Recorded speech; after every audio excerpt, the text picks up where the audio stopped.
and happenings around the nation and the world. We engage our guests on hot topics and beam searchlight on shady stories.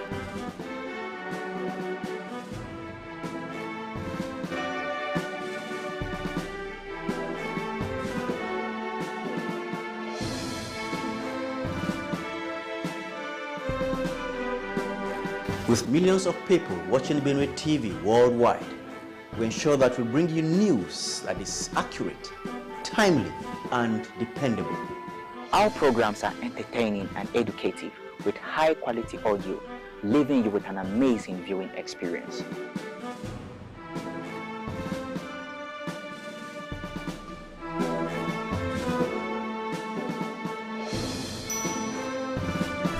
Benue TV, a new dimension in broadcasting.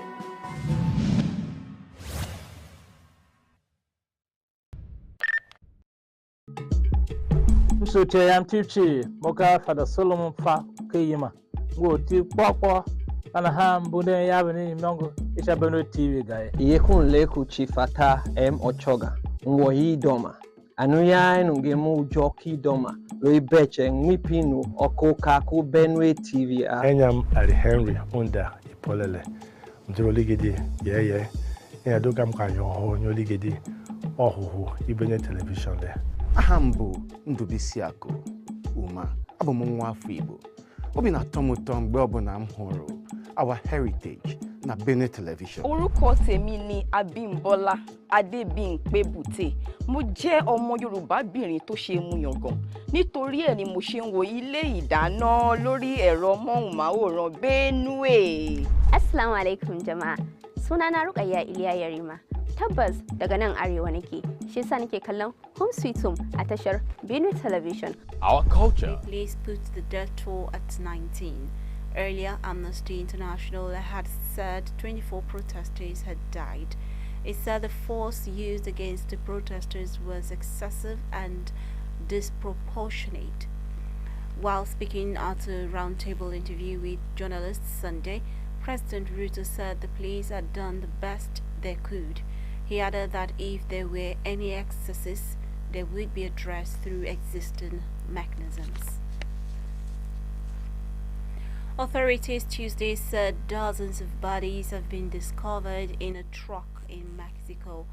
According to them, the crime was linked to a violent tough war between rival gangs.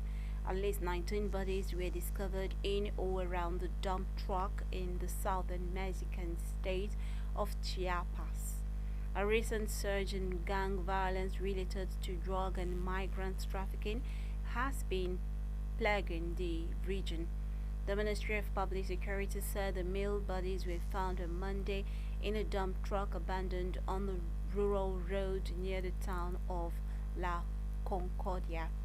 It said that the victims were shot to death and included at least 6 men carrying Guatemalan identity documents.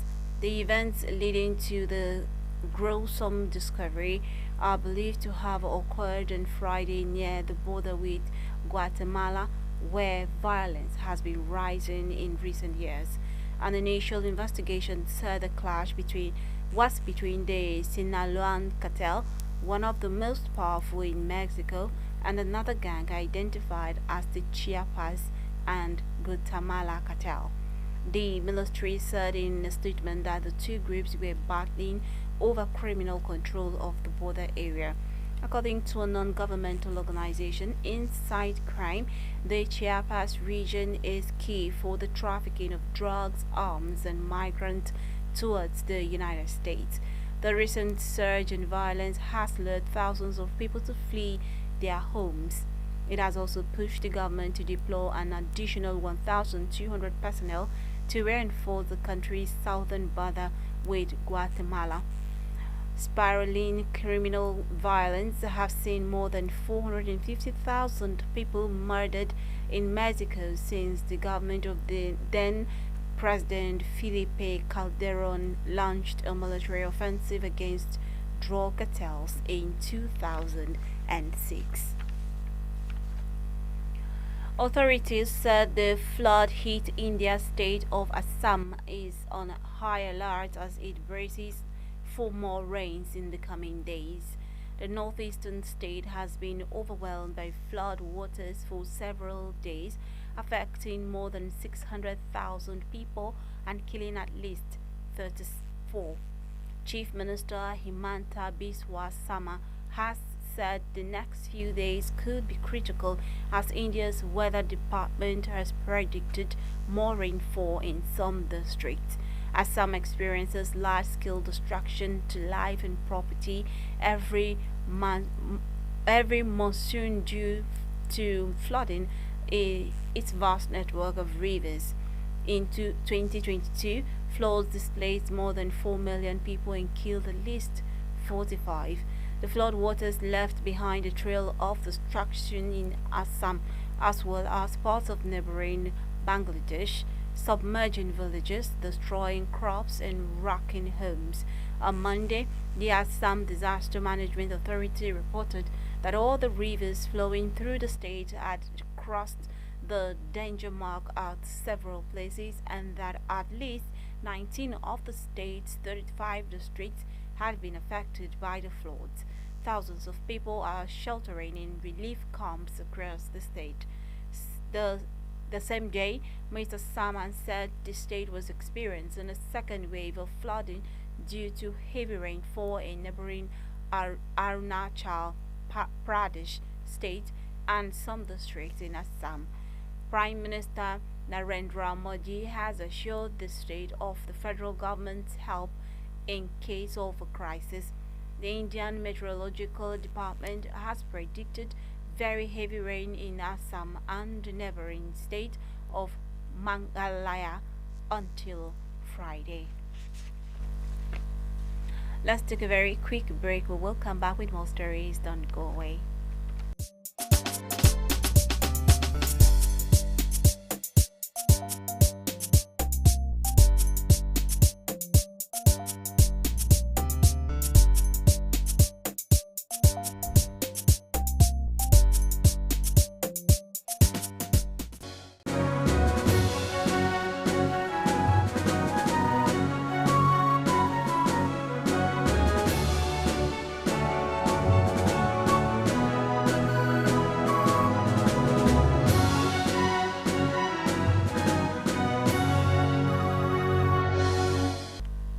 Welcome, it's still Foreigndesk on Benway Television. Now, Cambodia has jailed 10 environmental activists who had sounded the alarm on river pollution for plotting against the government, a case critics have decried as politically motivated. Members of the group Mother Nature were charged in 2021 after they documented waste runoff into Phnom Penh's Tonsap River near the Royal Palace. 3 of them, including Spanish co-founder Alejandro González Davidson, who were also convicted of insulting the king, were sentenced to 8 years jail and fined $2,500. 7 others were handed 6-year terms. Prosecutors have never explained how the activists had violated the law against insulting the king or conspiring against the government. Since its founding in 2013, Mother Nature has campaigned against environmentally destructive projects and raised questions on how natural resources are managed in the Southeast Asian country. Environmental groups have long accused Cambodia's leaders of profiting from the country's natural resources. The government denies this and says Mother Nature is encouraging social unrest. González Davidson, who was earlier banned from entering Cambodia, called the verdict a disastrous decision by the Hong family regime. Cambodia's law against insulting the king is relatively new and took effect only in 2018. Critics say it is being used to crack down on dissent. Opposition political parties were dismantled, independent media outlets were shut, and dozens of activists were jailed under the decades-long rule of former Prime Minister Hun Sen, who stepped down last year to pave the way for his son, Hun Manet, to assume leadership. Experts said children with cancer are getting better treatment thanks to a genetic treatment the National Health Services NHS has been offering. They said whole genome sequence checks the entire DNA code of the tumor to identify each cancer-causing mutation. That information helps doctors quickly decide what medicines will work best. It can also give clues about why the cancer occurred and whether family members might be at risk too. Professor Sam Bajati from the Wellcome Sanjay Institute, Cambridge University Hospitals and the University of Cambridge said the test could give the most comprehensive and cutting-edge view of cancer. He has been reviewing how well the test guides cancer care. By looking at children, it has helped. Around a third of the 281 cases he evaluated, WGS improved how doctors understood and treated the disease. Professor Dame Sui Hill from NHS England said it was great to see evidence of the benefits of this for children and young people with cancer. He added that the data will lead to more widespread use of whole genome sequencing on the NHS. WGS looks for DNA changes in the cancer cells that are absent in healthy cells. Now aged 9, Eddie is cancer-free and has just finished his treatment. South Africa's President Cyril Ramaphosa has unveiled a new coalition government after his ruling African National Congress ANC party lost its parliamentary majority in May's elections. He said the government of national unity is unprecedented in the history of the nation's democracy. The ANC will have 20 out of 32 cabinet posts, while the pro-market Democratic Alliance (DA) will hold 6. 6 other portfolios are shared amongst smaller parties. These appointments followed weeks of tense negotiations that threatened to scupper the agreement. At some point, President Ramaphosa accused the DA of trying to create a parallel government in breach of the constitution. According to analysts, the shrinking of ANC support in the elections reflected public frustration over its poor record in delivering basic services and tackling unemployment, poverty and corruption. The ANC, led by Nelson Mandela, came to power in 1994, ending decades of white minority rule in South Africa. Some of its activists have criticized it for sharing power with the DA, which some see as representing white interests. The coalition government was welcomed by the business community, who said it would ensure economic stability, in contrast to a potential deal with two radical parties which have split off from the ANC. In the new cabinet, the ANC will keep key ministries such as defense, finance and foreign affairs. The DA's portfolios include home affairs and public works, which has been at the center of series of corruption scandals. Let's go on another break. We will be back shortly. Do stay with us.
Now, United States President Joe Biden has described as a dangerous precedent a Supreme Court ruling giving former President Donald Trump partial immunity from criminal prosecution. Biden said the judgment undermines the rule of law and was a terrible disservice to Americans. Earlier, Trump hailed the court's decision as a big win for democracy. The justices found on Monday that a president had immunity for official acts but was not immune for unofficial acts, and referred the matter back to a trial judge. The judgment will further delay the criminal case against Trump for allegedly trying to subvert the 2020 election results but gave victory to Mr. Biden. The trial judge must now determine which actions were carried out in Trump's capacity as president, which could take months. Any trial is unlikely to start before November's presidential election. The minority opinion by the Supreme Court deemed his interactions with the Department of Justice DOJ immune from prosecution. Trump is accused in his indictment of pressurizing DOJ officials to launch investigations into voter fraud despite a lack of evidence. It was reported that Trump's legal team is seeking to overturn his conviction in New York, where he was found guilty in May of 34 counts of falsifying business records related to concealing an alleged sexual encounter with former Assault film star Stormy Daniels. The United States top court has declined to rule on whether Republican-backed laws limiting social media platforms' ability to moderate content violate freedom of speech, kicking the issue back to lower courts. The U.S. Supreme Court on Monday ordered the Courts of Appeal for the 5th and 11th Circuits to review the laws in Texas and Florida, arguing the courts had not properly addressed the statute's compatibility with the First Amendment of the U.S. Constitution. While the top court did not rule on the constitutionality of the laws, the undivided decision defended the right of platforms such as Facebook, TikTok, and YouTube to curate the content on their platforms. Writing for the court, Justice Elena Kanga said that social media companies should enjoy comparable editorial discretion as newspapers, and that the First Amendment does not go unleaved when social media are involved.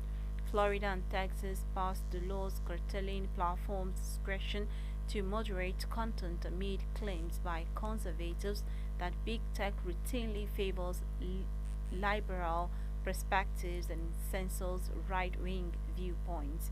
Republican governors Ron DeSantis and Greg Abbott signed the laws months after Facebook and X banned former President Donald Trump over his posts about the January 6, 2021 storming of the U.S. Capitol by his supporters. President Joe Biden's administration opposed the state laws, backing a legal challenge by the tech industry's biggest lobby groups. Following legal challenges, the 11th Circuit Appeals Court struck down Florida's statute, while the 5th Circuit Appeal Court upheld the Texas law. The top court's decisions leaves the Texas and Florida laws intact but on hold following injunctions both in lower courts. Tech industry trade groups welcomed Monday's decision. A man called Cooper, who murdered two girlfriends a year apart, has been jailed for life with a minimum term of 35 years.